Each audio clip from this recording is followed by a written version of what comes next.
이 말씀에 더 덧붙인다는 게 굉장히 부담이 되고 오늘 말씀을 준비하는 게 좀 굉장히 힘이 들었습니다. 물론 가이드라인 좀 있기는 하지만 좀 많이 좀 힘들었습니다. 이 귀한 말씀을 여러분들에게 귀하게 좀 나눠야 될 텐데 이제 그럴 자신이 별로 없어가지고 어쨌든 좀 나눠보겠고요. 오늘 이 서로 사랑하자라는 이 말씀 굉장히 당연한 말씀인데요. 또 이 말씀이 부담이 되시는 분들도 계실 겁니다. 저도 좀 부담이 되고 그래서 각자 받는 부담은 부담으로 또 받으시되 뭐 죄책감을 받거나 뭐 정죄하거나 자신들에게 그렇게 하지 않으시고 특별히 다른 사람들한테 손가락질하지는 마시기 바랍니다. 이걸 저 목사님이 들어야 돼. 뭐 아니면 저 장로님, 저 간사님 뭐 이런 분들이 들어야 돼. 뭐 이렇게 하지 마시고 누가 들어야 된다고요? 예, 내가 듣자. 이제 그런 마음으로 좀 들으시길 바랍니다. 자, 오늘까지 3주 동안 오늘까지죠. 기독교 영성의 핵심과 뿌리가 되는 사랑에 대한 말씀을 나누고 있습니다. 오늘 말씀과 뭐 연관된 내용들을 또 책에 나오는 저희가 가이드북으로 쓰는 책에 나오는 좀 유용한 내용들은 유인물에 담아 드렸습니다. 여기서 보실 것은 없고 혹시 집에 가서 관심이 있으신 분들은 보시면 되겠고 말이 좀 어렵다 그런 분들은 그냥 안 보셔도 됩니다. 이해가 되시는 분들은 그렇게 좀 참고가 되실 것 같아서 나누어 드렸습니다. 자, 제가 지금 조금 전에 뭐라고 말씀을 드렸냐면 기독교 영성의 핵심과 뿌리가 되는 게 사랑이다라는 말씀을 드렸습니다. 그 말은 무슨 말이냐면 기독교 신앙은 사랑에서 시작해서 사랑으로 끝난다라는 거죠.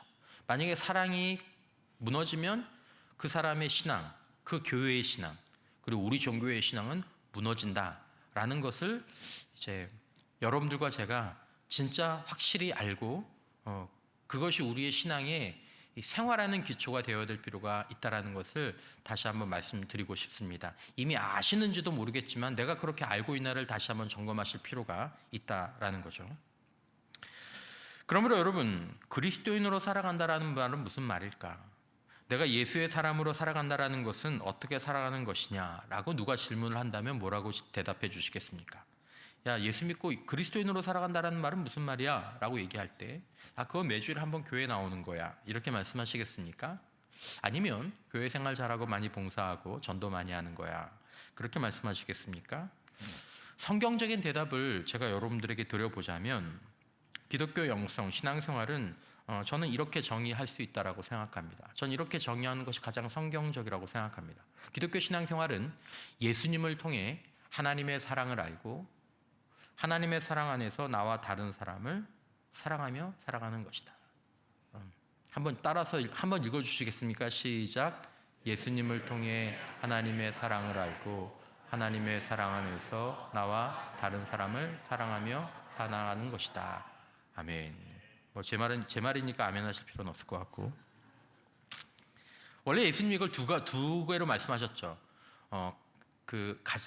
하나님께서 우리에게 주신 가장 큰 계명이 무엇이냐라고 얘기할 때 예수님께서 하나님을 사랑하는 것과 내 이웃을 내 몸처럼, 너처럼, 너 자신처럼 사랑하는 이 두 가지다. 역시 예수님께서 말씀하시는 것도 핵심은 무엇입니까?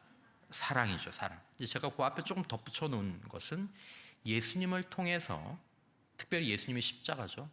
그것을 통해서 하나님의 사랑을 알고 하나님이 나를 이렇게 사랑하시는구나. 이런 때에 그러니까 하나님은 나를 정말 사랑하시는구나. 내가 이 인생의 바닥을 치고 있어도 내 이 신앙의 이 바닥을 치고 있어도 내가 지금 이 죄의 바닥을 치고 있어도 하나님은 나를 사랑의 눈으로 바라보시면서 내게 돌아오면 너는 희망이 있다라고 말씀하시고 내게 돌아오라고 말씀을 하시는구나. 그래서 그 사랑을 알고 그 사랑 안에서 사랑할 수 없었던 사랑스럽지 않은 한없이 부족한 것만 많은 그런 나를 사랑하고 그 사랑 안에서 나와 너무나도 다른 저 사람하고는 하루도 같이 못 살겠다 라고 느꼈던 그런 사람도 사랑할 수 있는 자리까지 그런 사람도 한번 사랑해 볼까 그런 마음을 품으면서 살아가는 게 그게 기독교 신앙생활입니다. 이게 핵심입니다. 이게 핵심. 목사님 그건 의무잖아요. 의무 같지만 이게 우리에게 생명의 길이고요. 여러분, 이것이 또 우리에게 진짜 행복의 길이 되는 줄 믿으시기를 바랍니다. 그렇게 살면요, 우리 안에 생명이 넘치고 우리가 행복한 삶을 살게 된다는 것입니다. 그리고 또 여러분, 우리가 이렇게 살 때, 우리가 이 세상을 떠날 때 후회 없이 사는 길이기도 합니다. 이것도 굉장히 중요합니다. 요즘 왜 자꾸 이런 이 말씀들이 하나님께서 계속 주시는 부분인지 모르겠어요. 계속 주시는 것 중에 하나가 평판을 준비하도록 하라는 거죠. 그 사람이 죽은 후에 평판. 특별히 사랑과 관련해서 참 사랑이 많으신 목사님이셨어요. 참 사랑이 많으신 장로님이셨어요. 참 사랑이 많으신 권사님이셨어요. 참 사랑이 많으신 분이었어요. 그거 준비하라는 거죠. 이 세상을 떠날 때 후회 없이 사는 길. 우리 아빠 참 사랑이 많으신 분이었어. 그렇게는 하겠죠, 가족에게는. 근데 문제도 가족한테도 그렇게 기억되지 못하는 분이 있다는 건 이제 진짜 여러분, 이건 정말 여러분들이 긴장하실까 봐 제가 표정을 최대한 부드럽게 하지만 너무 비극. 평생을 귀신한테 사로잡히면서 산 거예요. 교회를 다녔어도 그거는 어마어마한 영적 눌림에서 산 거죠. 여러분, 이 사랑 안에서 하나님의 사랑을 알고 그 사랑 안에서 나를 사랑하고 그 사랑 안에서 다른 사람을 사랑하는 그런 삶을 살아가는 것이 우리 영혼이 몸을 떠나는 날 담대하게 영혼을 향한 여정에 오를 수 있는 유일한 길입니다. 제 말이 아닙니다. 저도 그렇게 동의하지만 성경의 말이고 그리고 여러 저자들의 말이고, 그러므로 예수님을 통해 하나님의 사랑을 알고 기도응답을 통해서 하나님의 사랑을 아는 게 아닙니다. 그것도 참 중요하고 귀한 그 깨달음이죠. 하나님이 내 병을 고쳐주셨어. 하나님 내 문제를 해결해 주셨어. 하나님이 내 사업을 다시 일으켜 주셨어. 하나님이 놀라운 이런 일을 하셨어. 그것도 귀한 일인데, 그걸 발판 삼아 예수님의 십자가에서 하나님의 사랑을 풍덩 빠지듯이 깊이 만나서 하나님의 사랑이 이런 거구나, 이거구나. 그걸 통해서 하나님의 사랑을 알고 그 사랑 때문에 나를 사랑하고 그 사랑 때문에 이제 더 이상 내가 나에 대한 어떤 부적절함에 시달리지 않고, 내가 받은 그 사랑 때문에 하나님이 나를 그렇게 사랑하셨는데 내가 저 사람을 사랑하는 게 힘들지만 노력은 해봐야지. 내가 저 사람은 예수님이 이렇게 하셨는데 날 위해서 내가 이거는 해야지. 이거 한번 해봐야지. 기도라도 해봐야지. 이게 기독교 신앙입니다. 이게 성경적 신앙입니다. 이게 예수님께서 하신 것이고 예수님께서 예수 안에서 우리에게 하라고 하신 겁니다. 하신 것들 중에 하나가 아니고 하라고 하신 단수 하나입니다. 그러니까 이 목적이라는 걸, 목적. 기독교 신앙생활이 여러 가지가 복잡한 것 같아도 결국 이거를 이루면 그분은, 예수님 말씀하셨죠. 이것이 율법과 선지자다라고 말씀하신 건 이걸 이룬 사람은 다 이뤘다라는 거예요. 예수님의 십자가에서 하나님의 사랑을 알고 나도 그 사랑에 감사해서 하나님을 사랑하면서 하나님 더 사랑하길 원하고, 그래서 하나님과 그렇게 사랑 안에서 동행하고, 그 사랑 때문에 옛날에는 맨날 남의 눈 신경 쓰고 남들이 나를 어떻게 볼까, 입는 거, 하는 거, 그런 거 막 신경 쓰다가 이제 더 이상 그런 거 신경 안 쓰고, 주님이 나를 사랑하시는데, 주님이 나를 인정하시는데, 주님이 나를 아들이라고 딸이라고 하시는데 괜찮아. 욕하자, 괜찮아. 하나님의 평가가 중요하지. 나는 이제 자유해. 그렇게 살면서 다른 사람들도 그렇게 바라봐주고, 돈이 있고 힘이 있으면 이게 아니고 교회 안에서도 뭐 있든지, 아이고 집사님, 아이고 뭐 누구 아주 평범해 보이는 그게 기독교 신앙입니다. 그러므로 여러분, 기독교 영성에서 가장 중요한 주제는요, 사랑입니다. 사랑. 언젠가도 몇 번 말씀드린 것처럼 신앙에서 기준이 될 수 있는 거는, 확실한 건 사랑. 하나 더 정도 덧붙인다면 믿음 정도? 믿음. 근데 확실한 기준은 사랑입니다. 믿음, 소망, 사랑. 그 중에 제일은 사랑이죠. 그러니까 믿음이 있다고 하고 사랑이 없으면 아직 약간 덜 성숙한 거, 사랑이 있어야 되는 거죠. 그러면 여러분, 진정한 기독교 신앙, 성경적 신앙은 반드시 우리에게 요구를 하나 하게 됩니다. 뭐냐 하면 사랑하십시오라는 것입니다. 사랑하십시오. 하나님을 사랑하십시오. 아니면 하나님의 사랑 안에서 당신을 사랑하십시오. 아니면 그 사랑 안에서 다른 사람을 사랑하십시오. 그리고 최종적인 결론은 당신은 다른 사람을 사랑하셔야 합니다. 이 요구는 진정한 신앙이라면 반드시 우리에게 주어지게 되는 것이죠. 만약에 이런 조건을 다른 걸로 면제시켜주는 사람이나 공동체가 있다면 그건 기독교 신앙에서 이제 이탈한 것이라고 보실 수 있습니다. 이탈한 거죠.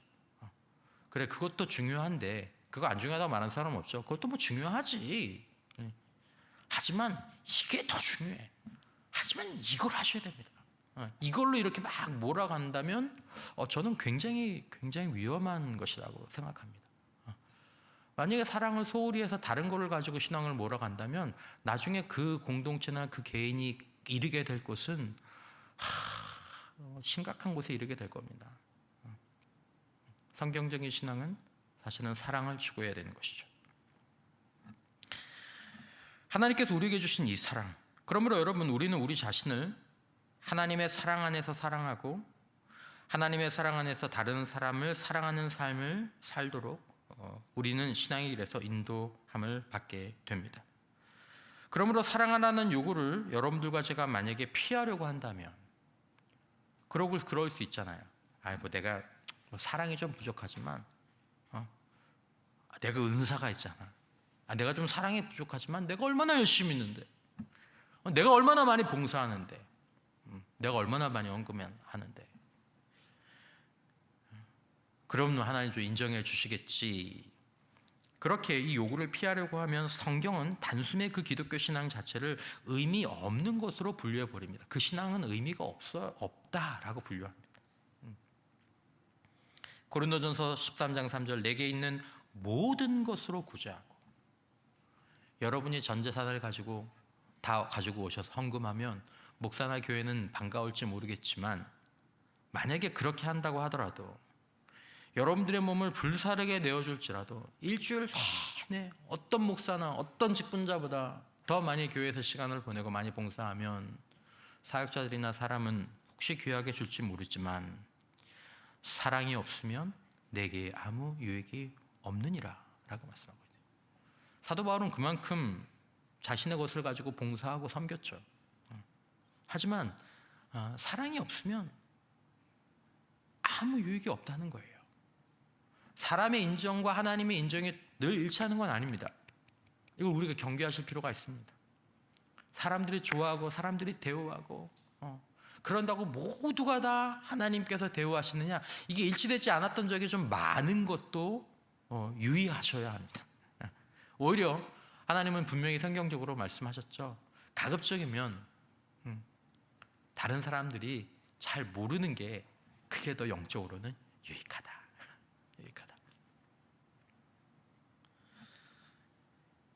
기독교 영성에서 여러분들이 알고 있는 가장 중요한 주제는 바로 이걸 것입니다. 뭐냐면 예수 안에 거하라, 나의 안에 거하라, 하나님과 동행하라. 제일 중요한 주제죠. 이 주제를 담고 있는 이 보석과 같은 말씀이 요한복음 15장이지 않습니까? 포도나무와 가지의 비유. 그 주제를 다룬 본문이 요한복음 15장 1절에서 12절까지거든요. 근데 이렇게 예수 안에 거하기 위해서 예수님께서 쭉 말씀하시고 최종적으로 그래서 너희들이 예수 안에 거하기 위해서 해야 될 게 뭐냐? 라고 말씀하신 게 뭐냐면 요한복음 15장 12절입니다. 내 계명은 내가 너희를 사랑한 것 같이 너희도 서로 사랑하라 하는 이것이니라. 요한일서에도 마찬가지죠. 만약에 우리가 서로 사랑하지 않으면 당신은 하나님을 모르는 사람입니다라는 게 요한일서의 따뜻하지만 냉정한 결론입니다. 당신이 사랑하지 않으면 당신은 하나님을 모르는 사람입니다. 여러분, 이것처럼 그리스도인에게 충격적인 선고가 어디 있습니까? 내가 목사인데, 내가 교회를 몇 년이나 다녔는데, 내가 직분이 뭔데, 내가 교회를 얼마나 사랑하는데, 내가 하나님을 모른다고 어떻게 누가 나한테 얘기할 수 있습니까? 성경이 그 얘기를 하는 거예요. 당신이 사랑하지 않는다면, 당신이 서로 사랑이라는 문제가 당신에게 걸려 있다면 당신은 하나님을 모르는 것입니다. 많이 접촉은 했지만 하나님을 모른다라는 거예요. 왜냐하면 하나님은 사랑이시기 때문에. 많은 열심을 내었는데 하나님의 사랑이 무엇인지를 내 마음의 병이나 영혼의 병 때문에, 내 지식의 병 때문에 모르는 거죠. 결론이 그렇게 난다는 걸, 이걸 좀 우리가 인정할 필요가 있습니다. 정죄가 아닙니다.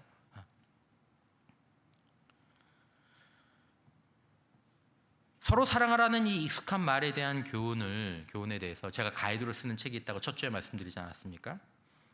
그 책의 제목을 이게 3장인데 3장의 제목을 어떻게 달았냐, 제목을 붙였냐면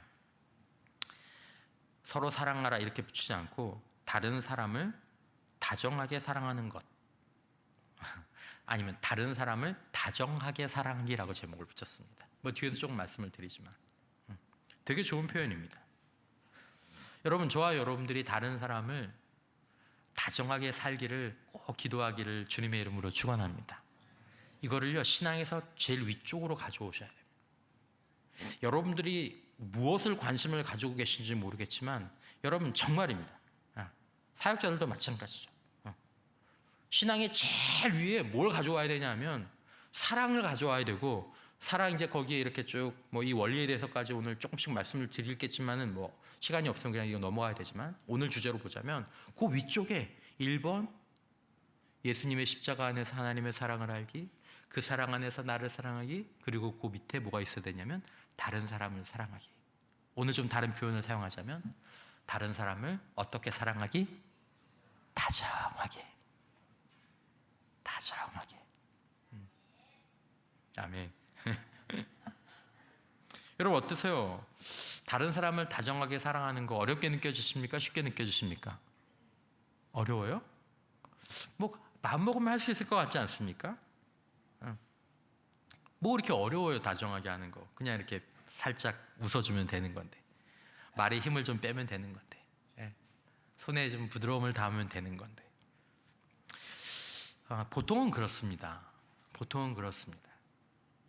이 다른 사람을 사랑하는 것, 서로 사랑하는 것이, 그런데 때로 이게 쉽지 않고 어떤 분들에게는 특히 더 안 될 수도 있습니다. 유난히 이게 어려운 분들이 계십니다. 왜냐하면 이 서로 사랑하라는 것이 말씀드린 것처럼 사실은 예수의 마음으로 다정하게 사랑하라는 이것이 그 앞에 있는 어떤 단계들을 통과해야 되는 것이기 때문이죠. 그리고 특별히 그 가운데서 어떤 분들은, 다는 아닙니다. 그걸 다라고 적용하면 안 되고, 어떤 분들이 그런 분들이 있는 것은 같습니다. 목회를 하다 보면 몇몇 장애물이 치워지지 않으면 수십 년이 지나도 그분은 계속 그 문제를 해결하지 못하고, 이제 그 문제가 해결되지 않았기 때문에 계속 문제가 일어나게 되죠. 문제를 일으키게 되죠. 그리고 오늘 같은 이런 설교를 들으면 그분들은 또 죄책감을 받습니다. 왜냐면 알잖아요. 이게 모르는 분도 계세요.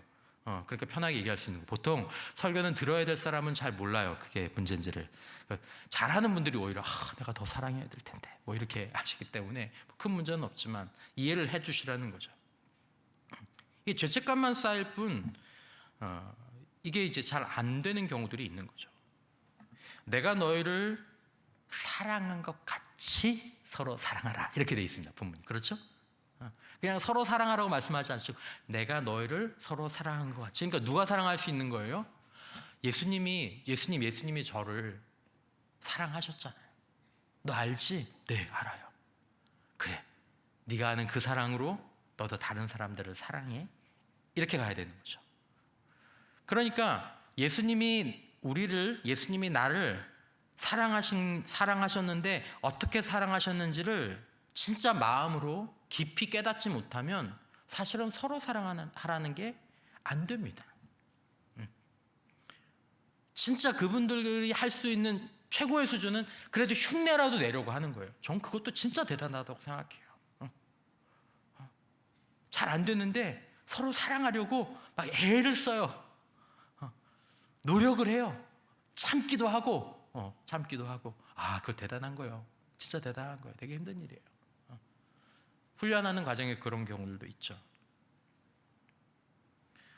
그러니까 예수님께서 우리를 사랑하신 그 사랑을 모르는 사람은 다른 사람을 다정하게, 사실은 영어 번역으로 보면 자비롭게인데 그렇게 사랑하는 게 힘듭니다.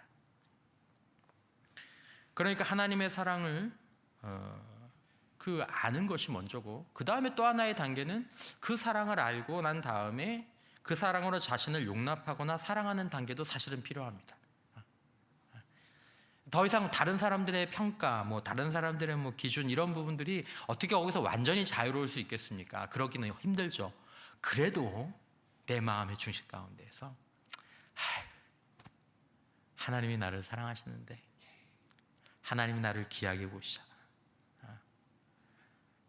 내 작은 거 그저 내가 최선을 다해서 하면 하나님께서 다 알아주셔.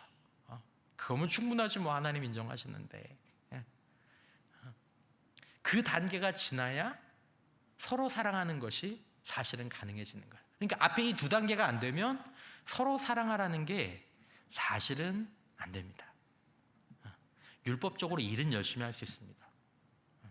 진심으로 사람들을 사랑하지 못하고 사람들에게 인정을 받아야 되기 때문에, 자기 자신을 드러내야 되기 때문에 열심은 낼 수 있고, 보이려고 할 수는 있고, 막 잘난 체도 할 수 있지만 뭐는 안 돼요? 이 쉬운, 여러분 사랑하면 사랑하는 것처럼 쉬운 게 없어요. 여러분 사랑해 보신 적 있죠? 사랑하면 사랑하는 게 어렵습니까? 쉽습니까? 사랑 안 해보셨어요? 사랑하면 사랑하는 게 그것처럼 쉬운 게 없어요. 하지 말라고 해도 돼요. 제발 전화 좀 하지 마라. 그래도 밤이 새도록 전화하고, 야 헛돈 쓰지 마라. 그래도 빚을 내서라도 뭘 사주려고 하고. 안 힘드냐? 안 힘들어. 안 힘들어요, 안 힘들어요. 하지만 그 앞에 것들이 되지 않으면 사랑하는 건 너무 힘듭니다. 막 이를 악물어야 되고, 마음을 꼭꼭 다집어야 되고, 온통 걸리는 거 투성이고.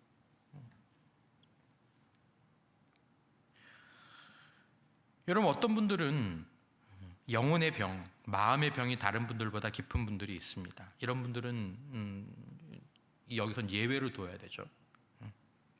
그런 분들은 먼저 자신이 다른 사람을 다정하게 사랑하지 못한다는 사실을 사실은 할 수 있으면 인정하는 게 필요합니다. 사실은 이걸 인정하면 그분은 거의 치료함을 받은 거나 상관없거나 다름이 없죠.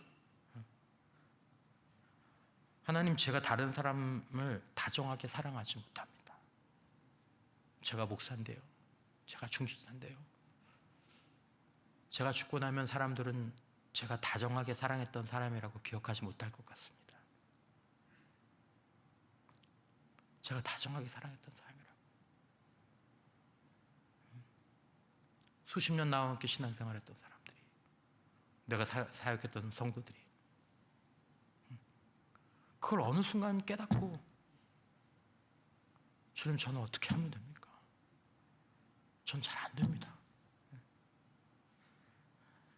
이렇게 나가면 사실은 이제 주님 앞에 이 단계를 나가는 게 그분들에게는 첫 번째 문제예요. 다정하게 사랑하는 그 단계가 아니라, 주님 전 잘 되지 않습니다. 그럼 주님이 알게 하시죠. 너 정말 알고 싶어? 그러면 알게 해주시죠.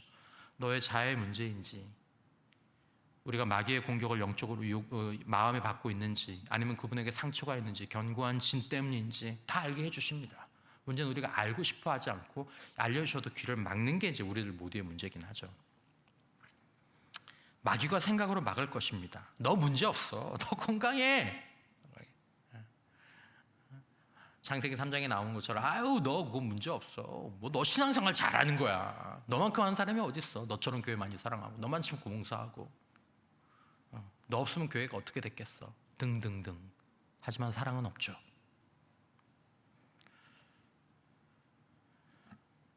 여러분 사랑하지 못하고 사랑을 받지 못하며 그리고 사랑 안에서 쉼을 누리지 못하고 야 형제와 자매의 사랑이라는 게 이런 거구나. 교회 왔는데 목사님, 뭐 장로님, 권사님 사랑해요. 안녕하셨어요. 목사님 기도하고 있어요. 장로님, 권사님 기도하고 있어요. 날 위해서 이렇게 기도를 하고 또 나도 가서 기도해주고 막 생각이 나고 그걸 누리지 못하고 사랑 안에서 쉴 수 있게 해주지 못하는 건 여러분 병에 걸린 겁니다. 심각한, 아주 심각한 기독교 신앙에서는 이 전부라고 얘기할 수 있는 그 부분이 결정된 병이 걸린 거예요.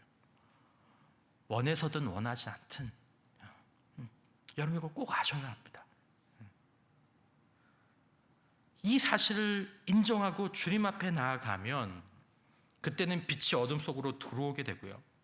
진리와 성령과 겸손한 공동체 생활 안에서 견고한 진들이 무너지고 사랑의 소통이 이루어지게 되는 거죠. 지옥 같았던 삶이 다시 천국으로 회복됩니다. 마음의 천국이 임합니다. 교회 오는 게 즐겁고 형제 자매들 보는 게 반갑고 그 사람들도 나를 보는 게 반갑죠. 서로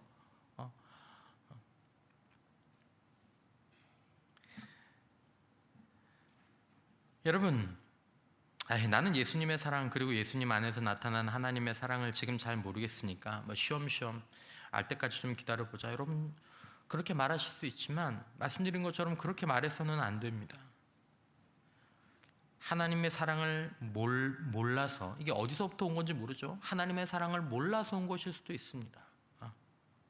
인정하고 싶지 않지만 당신은 하나님을 모릅니다. 나 하나님 아는데 하나님의 사랑을 모르면 하나님을 모르는 거예요.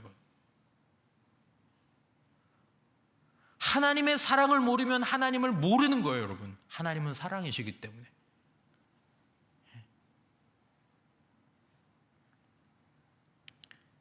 그렇게 하나님의 사랑을 모르면 하나님을 사랑하면서 살지 못하죠. 나 하나님 사랑하는데요. 아니요. 하나님의 사랑을 모르면 하나님을 진짜로 사랑할 수가 없어요. 지금 하나님을 사랑하는 이유는 걸린 게 있어서 그래요. 돈이 걸렸거나 건강이 걸렸거나 뭐 내 체면이 걸렸거나 기도 제목이 걸렸거나 거기서 몇 번만 딱딱딱 때리면 그거 사라지면 하나님 뭐 이래? 내가 당신한테 어떻게 했는데 내가 교회를 어떻게 다녔는데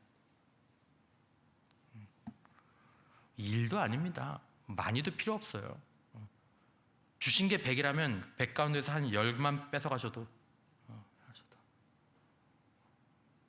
하나님 모르는 거죠. 그럴 때 그리고 그 하나님의 사랑은 알지만 하나님의 사랑을 자신에게 적용시키지 못할 때 여기는 공격이 좀 있어요. 마귀의 공격이 있어요. 하나님이 나를 그렇게 사랑하셔. 하나님 나를 그렇게 해주셨어.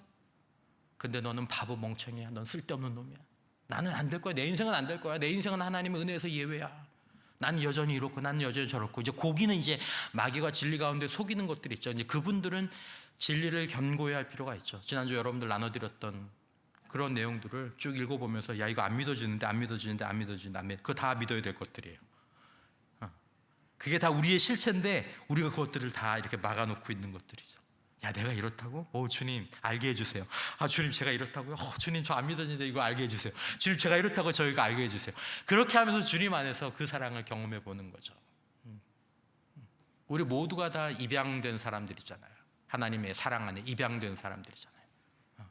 그 전에 어둠의 세계, 종의 세계에 있었기 때문에 우리의 영적 신분이 바뀌었어도 그 사랑이 낯선 거예요.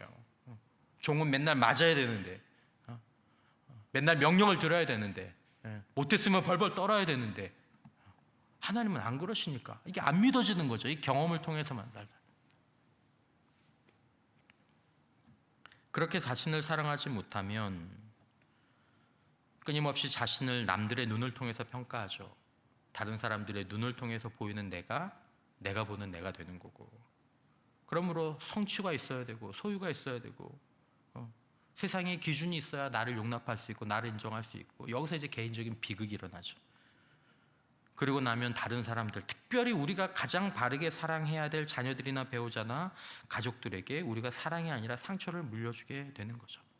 사실은 심각한 건요, 부모님들 가운데 하나님의 사랑 안에서 자신을 하나님의 기준으로 온전하게 사랑하지 못한 분들이 그 자신에 대한 그 시각들을 자녀들에게 대물림한다는 게 문제가 있습니다.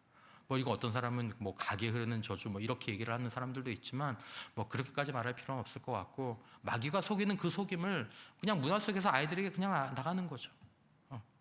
엄마가 자신을 보는 눈으로 자기 딸을 보고, 엄마가 아버지가 자기 자신을 보는 눈으로 아들을 보고, 그럼 아이들도 그 거울에 비춰서 자신을 보게 되니까 힘든 거죠. 무서운 일입니다. 그러니까 그렇게 둘 수는 없어요. 사랑의 실패는 관계의 실패고, 인생에서 관계의 실패와 왜곡이 되면, 관계의 실패와 왜곡이 되면 여러분 아시는 것처럼 인생은 실패입니다. 돈이 없어서 인생의 실패가 아닙니다, 여러분. 사업을 했다가 망해서 인생의 실패, 그게 실패가 아닙니다, 여러분. 인생의 진짜 실패는 뭐냐면 사랑의 실패, 관계의 실패예요. 세상을 떠날 때 가장 후회하게 되는 건 바로 이겁니다. 그러므로 사람들이 이것을 잘 모를 때가 있고, 때로는 너무 늦게 아는 분들도 계시죠. 보통 사랑의 회복이 가장 많이 필요한 사람들이 사랑에 대해서 가장 무관심한 것도 사실은 안타까운 일입니다. 아까 말씀드렸죠. 사랑의 회복이 필요한 분들이 사랑에 대한 말씀을 별로 못 듣습니다. 듣는데 자기 얘기로 못 들어요. 예전엔 그분이 이거 들으면 마음에 상처받을까 봐 어떡하지? 이거 그분한테 들으라고 하는 거 아닌데. 근데 나중에 보면 그분은 하나도 안 들었어요. 다 다른 사람, 목사님 그 얘기 잘하셨어요. 그거 누가 꼭 들어야 돼요. 그래서 그 다음부터 마음 편하게 얘기합니다. 오히려 사랑하는 사람들이 이 말씀들을 마음 아프게 들었습니다. 지난주에 내가 다정하게 사랑하지 못했는데, 내가 지난주에 내가 다정하게 저기 하지 못했는데, 평소에 사랑하던 분들이 얘기를 듣죠.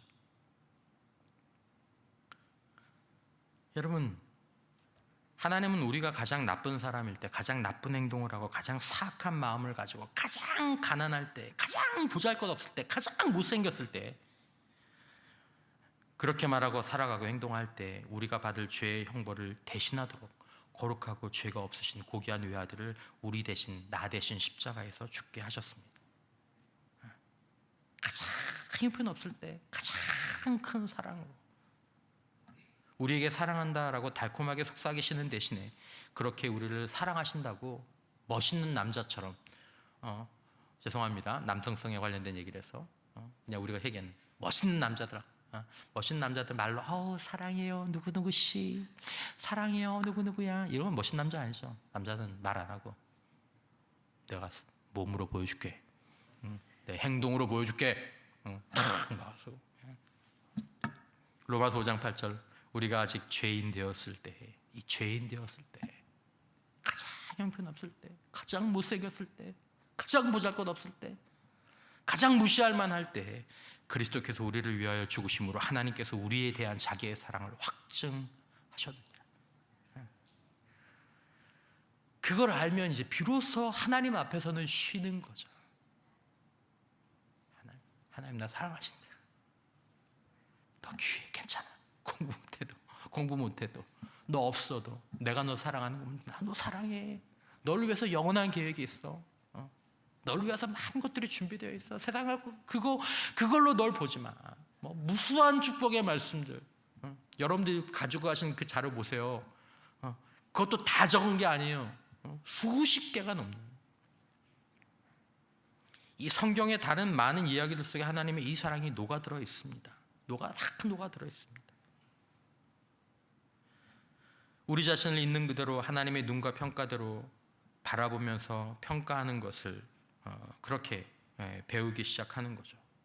그리고 그걸 배워가면서 하나님의 눈과 평가로 사람들을 바라보기 시작하는 거죠. 예전에는 다른 걸로 귀하게 보였는데 이제는 그 사람의 존재만으로도 귀하게 보이는, 아우 귀하다, 아우 예쁘다, 예쁘다.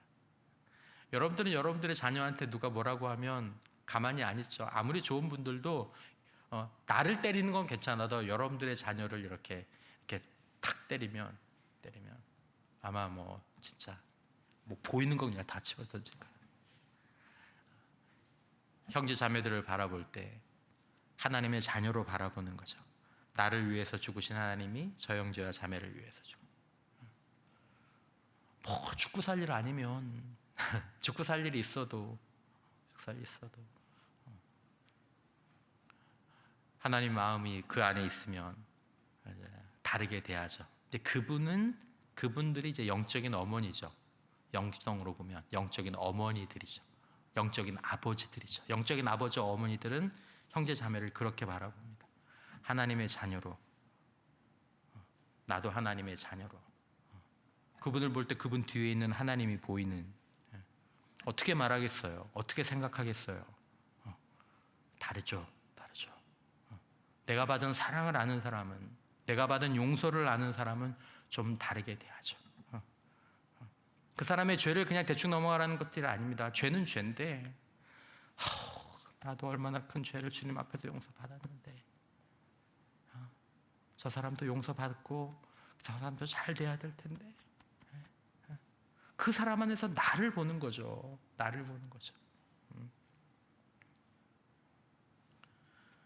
하나님의 사랑 안에서 용납하고 쉼을 누리는 사람들은 하나님이 예수님이 사랑하신 그 용감한 사랑으로 다른 사람들을 살아가는 일에 나가게 되는 것입니다.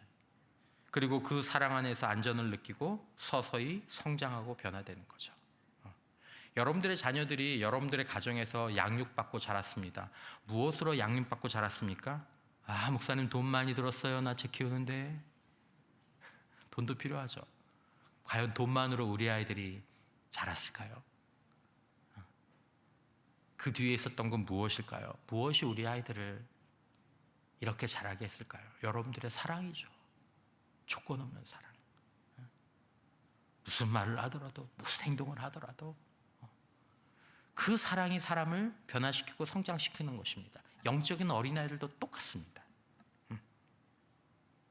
우리를 통해서 나타난 하나님의 사랑 안에서 사람들이 경계를 풀어놓고 조건 없이 용납받는 것들을 느끼면서 돌봄과 섬김을 받으면서 사랑을 받으면서 거기에 돈이 들 수는 있죠. 밥도 좀 사주고 차도 좀 사주고, 아이고 얘는 내가 20번이나 밥을 사주는데 어떻게 한 번 밥 사준다는 얘기를 안 해?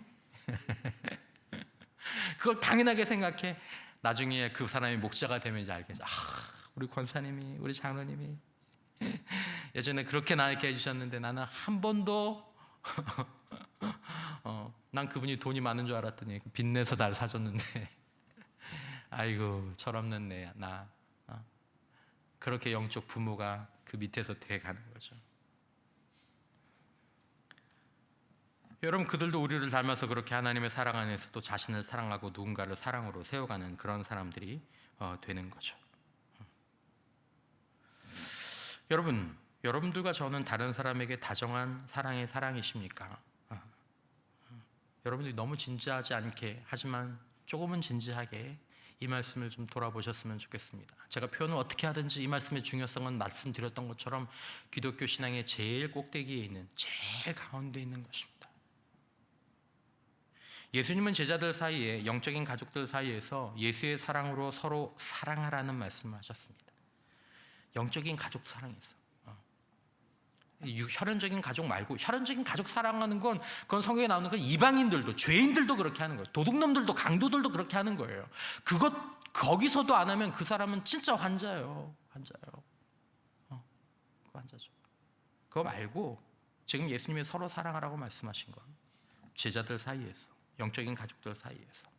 여러분은 또 저는 교회에서 형제 자매들에게 다정하십니까? 다정하냐고요.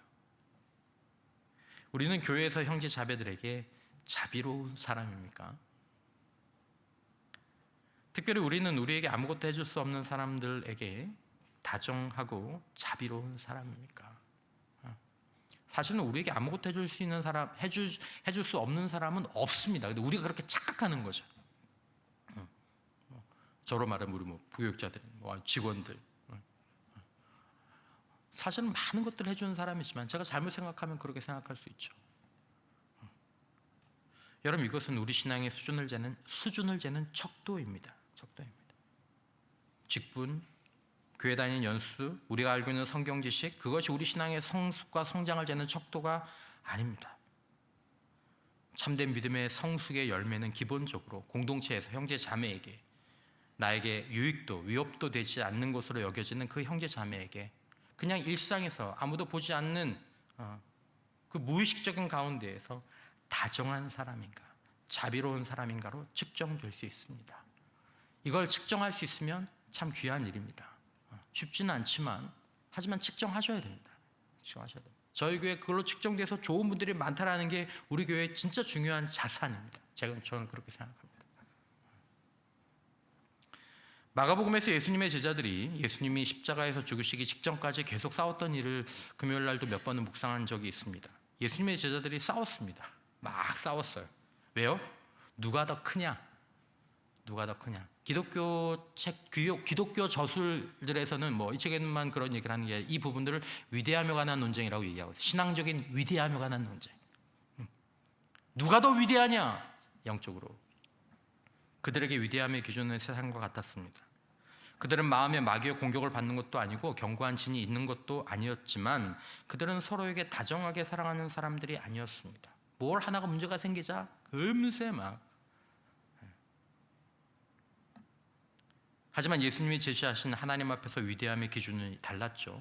마태복음 23장 11절 대표적으로 너희 중에 큰 자는 너희를 섬기는 자가 되어야 하리라. 위대함의 기준.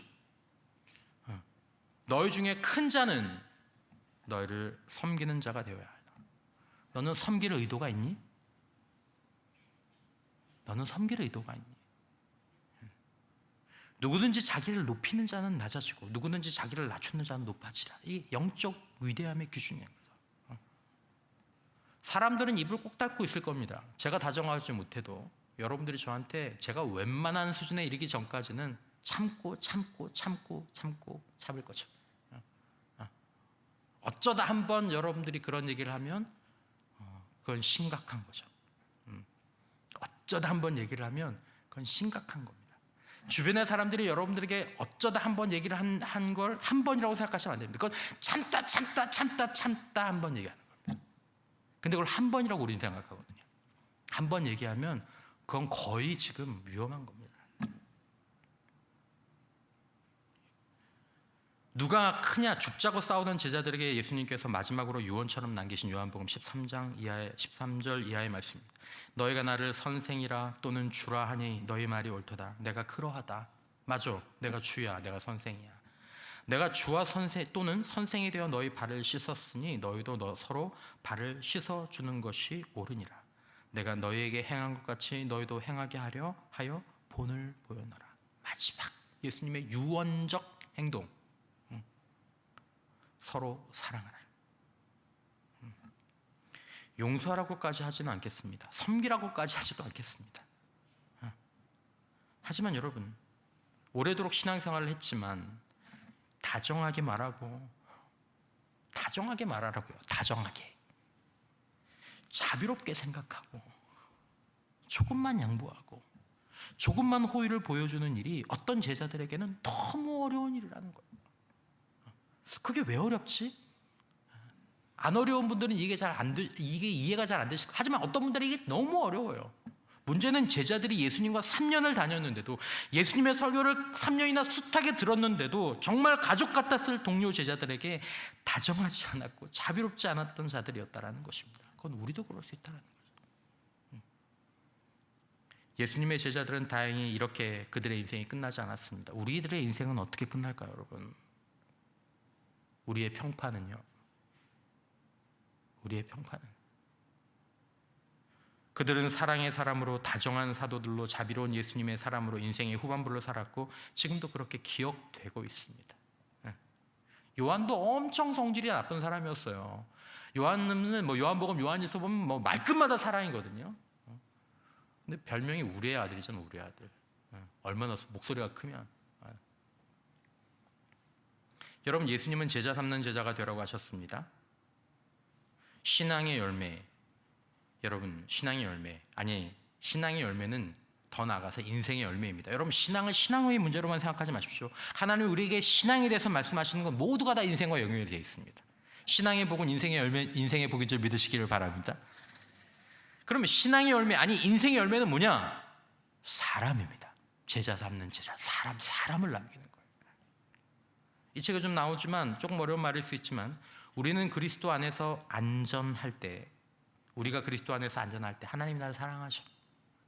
사람들에게 우리가 삶을 투자하는 보상은 사람들이 줄 수 있는 고통을 초과합니다.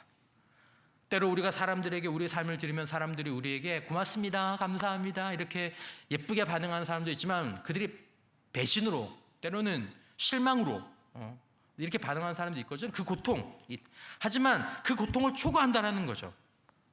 사도 바울은 사람들을 단지 기쁨의 원천으로만이 아니라 현재와 미래의 보상으로 보았습니다. 여러분, 여러분의 면류관이 될 사람들은 누구입니까? 여러분들이 남기신, 사랑으로 남기신, 사랑으로 섬기면서 그들을 안전하게 하고 그들에게 본을 보여주고 그들에게 나누어주고. 데살로니가전서 2장 19절, 우리의 소망이나 기쁨이나 자랑의 면류관이 무엇이냐? 그가 강림하실 때 우리 주 예수 앞에서 너희가 아니냐.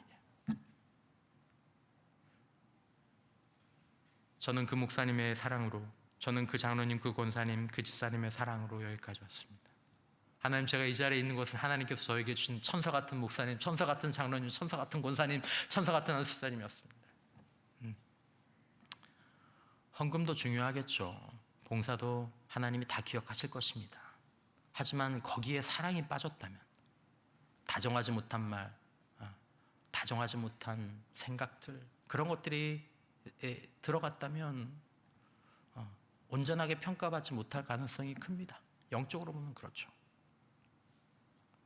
여러분, 우리가 다른 사람에게 유독 다정하고 자비롭지 어려운 것은 우리의 완고한 자아나 오래된 상처나 마귀의 거짓말에 속아선 견고한 진 때문일 수도 있고 우리의 신앙에 대한 착각일 수도 있습니다.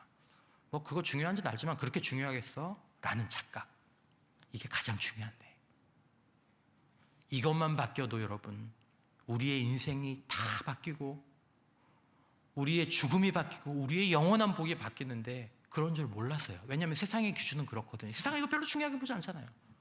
세상이 중요하게 보는 거 돈이잖아요. 누가 얼마나 잘났냐, 얼마나 높으냐, 얼마나 많이 가졌냐. 죽을 때 아무 소용없는 거, 우리 평판에 아무 도움도 안 되는 거, 주님 앞에서 하나도 남지 않는 거, 사람만 남습니다. 그 말은 사랑만 남는다는 얘기예요. 나는 다정한 사람인가? 여기부터는 출발해야죠. 다정하게 말하는 걸 모르고, 자비롭게 생각하는 걸 모르고, 호의를 모르고, 양보를 모르면 무슨 사랑을 어디부터 시작하겠습니까? 사랑하는 성도 여러분, 놓치지 않기를 바랍니다. 놓치지 않기를 바랍니다. 우리를, 다른 사람을 다정하게 사랑할 수 없는 사람들은 일은 할 수 있지만 사람을 세우지는 못합니다. 물론 그분이 예수를 늦게 믿어서 겨우 일하다가 이 세상을 마치는 건 어쩔 수 없겠지만 충분한 시간이 있었음에도 불구하고 사람 한 사람에게 선한 영향력으로 사랑의 감동을 주지 못하고 사랑의 모범을 보이지 못하고 사랑으로 그 사람을 품어서 기다리는 것들을 배우지 못했다면 여러분, 가슴을 쳐야 되는 일들입니다. 말씀을 맺겠습니다. 드릴 말씀이 좀 있지만 시간이 갔기 때문에 여러분, 저와 여러분들이 이 기독교 영성에서 이 사랑에 관한 말씀을 마치면서 사랑이 가장 중요하구나 라는 것들을 여러분들이 다시 한번 기억해 주셨으면 좋겠습니다. 우리 목사님은 맨날 사랑이래. 딴 분들도 그렇게 얘기하나? 찾아보십시오. 다 그렇게 얘기합니다. 예수님도 그렇게 얘기하나? 예수님도 그렇게 얘기합니다. 그래야 우리 기독교 신앙의 영성의 맥이 풀립니다. 사랑이 회복되면 인생이 회복될 줄 믿으시기 바랍니다. 저와 여러분들이 사랑으로 세워주는 이 믿음 안에서 더욱더 하나님의 형상으로 닮아가는 우리 모두가 될 수 있기를 주님의 이름으로 축원합니다.